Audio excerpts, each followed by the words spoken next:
వెలిసిన వెన్నెల రాత్రిలో నా నాట్యం మళ్ళీ మొదలవుతుంది.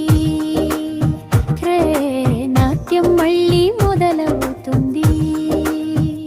షిర్ఈ వాన వస్తే నాట్యం చేస్తా, వేణువులా గలి ఊపుతుంది. రంగు రంగుల రెక్కలతో ప్రకృతిలో నేను మెరుపుల మెరుస్తా. ముగింపు నెమలి జీవితం ఒక పాట, రంగుల లోకం ఒక కళ.